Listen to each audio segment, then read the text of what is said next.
Okay, so let's talk about Deadly Friend, which is the Wes Craven movie from 1986.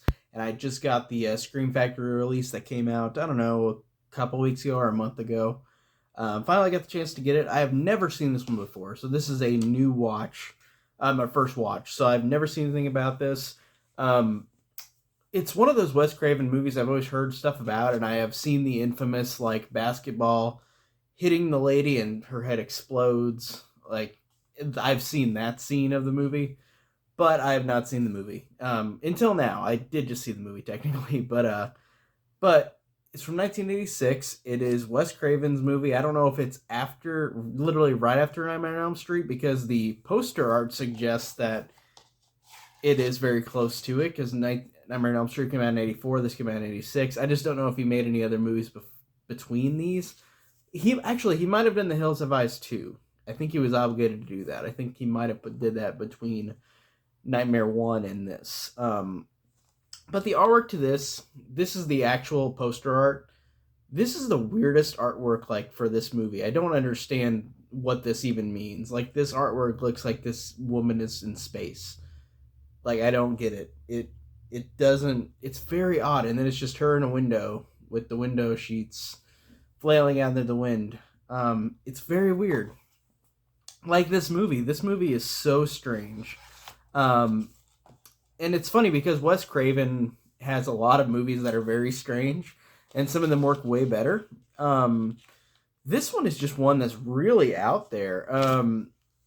It is about this guy named Paul who has a robot named BB. Right here, BB, and he meets a girl next door named Sam who's abused by her dad. This girl right here. And then Sam falls down the stairs, is pushed down the stairs by her abusive dad. She's on life support, and BB gets shot and killed by the crazy lady next door, who watches the bad seed. And with all of that, Paul puts the brain of BB into Sam, so the robot into the girl, and chaos ensues. Sam just goes around and starts killing people. Um, that is the basic plot of this, if that is even the plot. This one is very honestly watching this one. It's really weird because Wes Craven does have similar movies to this and how they're structured and how weird they are, but this one doesn't really feel that much like a Wes Craven movie. Like to me personally, I don't know if people agree or disagree, but I feel like this one didn't really feel like a Wes Craven movie. Um, the basketball kill is cool. Like I said, great effects of the lady getting the basketball thrown in her face. Her head just like explodes like a piece of pie. Like it's ridiculous, but it's really funny.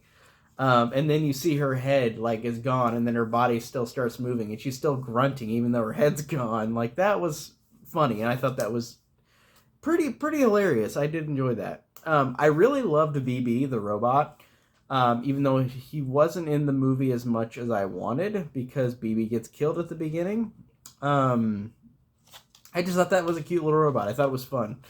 Um, there are moments in this movie that feel like obligated, like we're gonna have these nightmares in this movie just to make the movie try to make the movie more of a horror movie because a lot of the time it doesn't feel like a horror movie.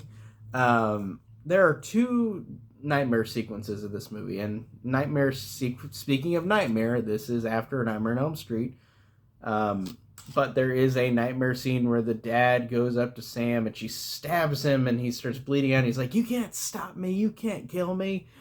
I'm with you forever." Blah blah. And like then she wakes up. And then there's Paul who finds this burnt guy jump out of the bed sheets, and then he wakes up and the bed guy's not actually out of the bed sheet, not jumping out of the bed sheets. It's this burnt guy. So it has Nightmare on Elm Street type of stuff in it because I feel like Wes Craven, with the popularity that the Nightmare on Elm Street got, and I don't even know if it was quick popularity because I know that the first Nightmare on Elm Street was a moderate success, right? Didn't it make a good amount of money? I don't even remember. Um, but this one, like, it's like he wanted to copy that and copy the success of that one in a way, but this one feels so strange and so odd that there's so many weird things about it.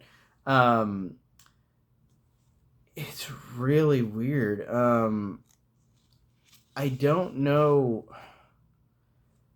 I really don't know what else to say about it. Like, it's just a very WTF horror movie. Like, it's very strange.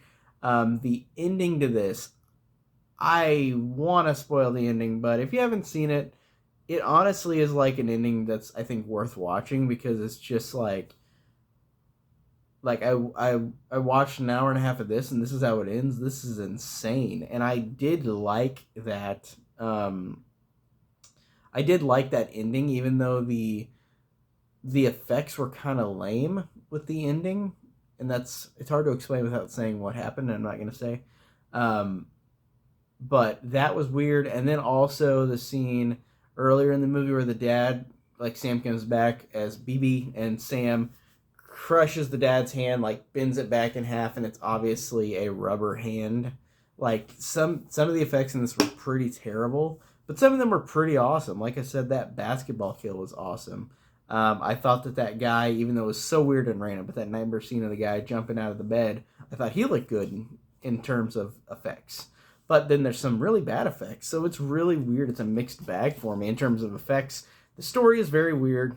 It is a Wes Craven movie that I will probably put really, really low if I had to rank Wes Craven movies. It's not terrible. It's got some fun, bad moments to it, but it's definitely not its best in any way, shape, or form. I'd obviously put, for Wes Craven movies, I'd obviously put Nightmare on Elm Street over this. I'd obviously put the Scream movies over this. Hills Have Eyes even. I'd even put, like, something like, well, maybe not. Invitation to Hell, maybe I might put over this. I don't know. But there's a lot more Wes Craven movies. But those are the only ones I can think of on top of my head. But I've seen more than that. But I do want to see the rest of Wes Craven's movies. I need to see Deadly Blessing, which I have not seen either. And I think that's on Scream Factory, but I'm assuming that that's out of print. But either way, I'll try to find a way to watch Deadly Blessing. But there's a couple more Wes Cravens I want to watch on this and review on the channel. But I'm glad the Scream Factory released this. I think this is a good-looking transfer. And like I said, this is the first time I've seen it. But I think that this looked really good on Blu-ray. And I thought it was really, really strange. It's a very odd one. So, don't know how to end this video. Deadly Friend was really weird. And that's pretty much all I could say. So, that's it for today. I've got more reviews coming up. And I'll see you guys later. Take care.